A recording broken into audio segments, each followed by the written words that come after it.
चुनावी साल है और मजदूरों के नाम पर बिहार में बवाल है। अब बात हो रही है मजदूरों के लिए, अब बात हो रही है बेरोजगारों के लिए। खैर, जिस तरीके से मजदूर पलायन करके बाहर गए थे कमाने के लिए और अब जब कोरोना महामारी के बाद वो अपने घर वापस आ रहे हैं तो इसको लेकर सियासत तेज हो गई है। हर कोई बता रहा है कि गरीब परेशान है, हर कोई कह रहा है कि युवा बेरोजगार है। और जिस तरीके से बीते 2 महीनों में मंदी का दौर बना भारत में, उसके बाद अर्थव्यवस्था ठप पड़ गई है। खैर, बड़ा सवाल ये है कि अब रोजगार कहां से आएगा और बिहार जैसे राज्य में जहां पहले से उद्योग की कमी थी, वहां कैसे युवाओं को रोजगार मिलेगा। इस चुनावी साल में अब जहां मुद्दा बताया जा रहा था कि डेवलपमेंट को लेकर होगा, वहीं डिजिटल पर सवाल खड़े होने लगे हैं। लेकिन अभी भी बड़ा मुद्दा ये है कि आखिर बिहार में किस तरीके से युवाओं को रोजगार दिया जाएगा।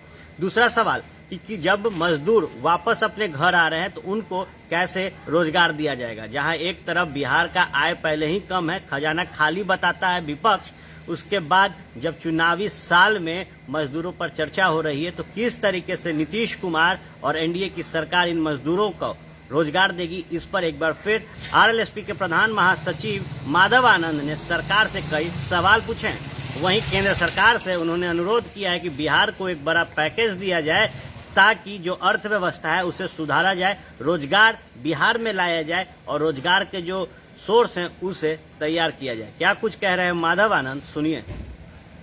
बिहार में निवेश कैसे लाया जाए, रोजगार सृजन पे कैसे काम हो, कल कारखाने कैसे लगेंगे, उद्योग व्यवस्था को कैसे स्थापित किया जाए, इन तमाम बिंदुओं को ध्यान में रखते हुए मैं एक रोड मैप तैयार कर रहा हूं। राजनीति से ऊपर उठ के एक अर्थशास्त्री होने के नाते, एक बिहारी होने के नाते मैं ये रोड मैप प्रस्तुत करना चाहता हूं। मैं चाहता हूं कि बहुत जल्दी जब ये रोड मैप तैयार हो जाएगा तो महामहिम राज्यपाल से लेके माननीय मुख्यमंत्री नीतीश कुमार जी से लेके प्रतिपक्ष के नेता तेजस्वी यादव जी, रालोसपा सुप्रीमो माननीय उपेंद्र कुशवाहा जी से लेके तमाम अन्य पॉलिटिकल पार्टियों के जो नेता हैं, मैं उन सबसे मिलकर एक ज्ञापन सौंपने का काम करूंगा। और जिसके भी नेतृत्व में नई सरकार बिहार में बनेगी, निश्चित रूप से उनकी प्राथमिकता में रोजगार सृजन और निवेश लाने की बात होनी चाहिए। और मैं चाहता हूं जो विकसित बिहार की परिकल्पना है, हम सब लोग मिलकर ही विकसित बिहार बना सकते हैं। किसी एक पॉलिटिकल पार्टी की बस की बात नहीं है। जो हम सब लोग मिलेंगे तो मेरा विकसित बिहार बनेगा। साथ ही साथ मैंने बिहार सरकार से भी आग्रह किया कि जिन श्रमिक भाइयों की घर वापसी हो चुकी है उनको भी अविलंब रोजगार देने की जो जरूरत पड़ेगी, क्योंकि जिस मानसिक पीड़ा से वो 2 महीने में गुजरे हैं, निश्चित रूप से अब वो अपने ही प्रदेश में रहने की जैसे उनकी इच्छा है, वो नहीं जाना चाहेंगे। और जाना भी चाहेंगे तो मेंटली प्रिपेयर होने में 1-2 साल लग सकता है। इसलिए मैंने बिहार सरकार से आग्रह किया कि 100 करोड़ तक के सरकारी योजनाओं को, खासकर जो इंफ्रास्ट्रक्चर वर्क है, उसको आप टेंडर मुक्त करने का काम कीजिए। आप नॉमिनेशन बेसिस पे पूरी ट्रांसपेरेंसी के साथ भारत के प्रतिष्ठित कंपनियों को आप देने का काम करें, हर डिस्ट्रिक्ट में काम देने का काम करें, जिससे जो श्रमिक जिस जिला से बिलोंग करते हैं उनको वहां रोजगार की प्राप्ति हो सके। ये दोनों मांगे मैंने केंद्र सरकार और बिहार सरकार के सामने रखने का काम किया है। साथ ही साथ मैं ये भी कहना चाहता हूं, जितने श्रमिकों की वापसी हुई है उसकी संख्या लगभग 20 से 25 लाख है और लगभग 5 से 10 लाख लोगों की घर वापसी अभी होनी बाकी है। उच्च शिक्षा प्राप्त बिहारवासी जिन जिन कंपनियों में काम कर रहे थे, आज उनकी भी स्थिति अच्छी नहीं है। वो सारी कंपनियां या तो उनकी सैलरी कम कर देने का काम किया या उनको निकालने की भी धमकी देने का काम कर रही है। उन लोगों की भी घर वापसी की प्रबल संभावना है। बिहार सरकार को उन लोगों को भी सोचने की जरूरत है।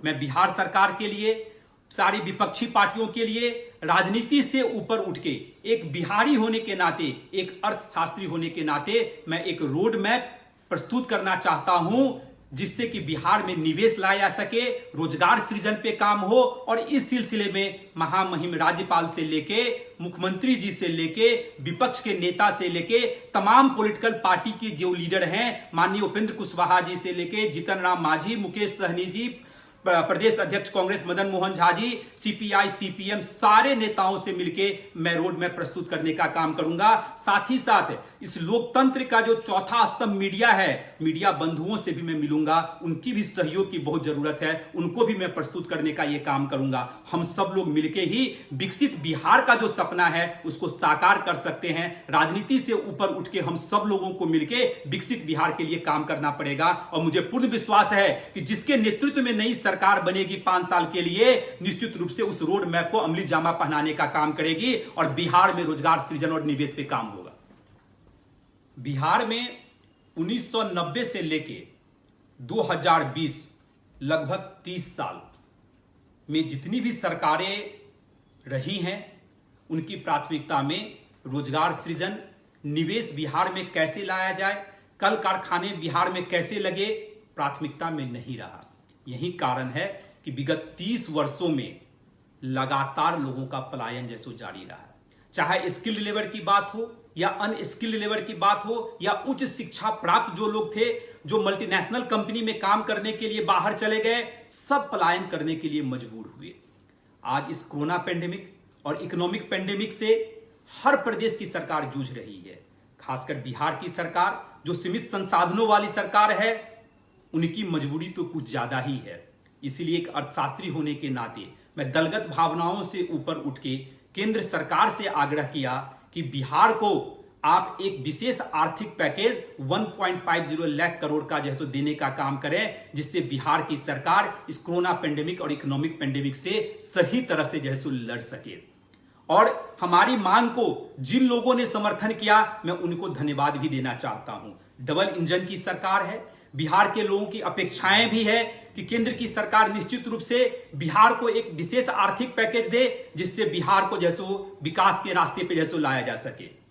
बिहार के आधुनिक अस्पतालों में से एक NSMCH multi speciality 350 bedded hospital, अनुभवी डॉक्टर एवं ट्रेन्ड पैरामेडिकल स्टाफ, विश्व स्तरीय सुविधाओं के साथ अत्याधुनिक ऑपरेशन थिएटर, ICU, NICU, निशुल्क OPD परामर्श, 24 घंटे इमरजेंसी सर्विसेज और जटिल गर्भावस्था का इलाज। Netaji Subhash medical college and hospital, Amhara, Bihta, Patna.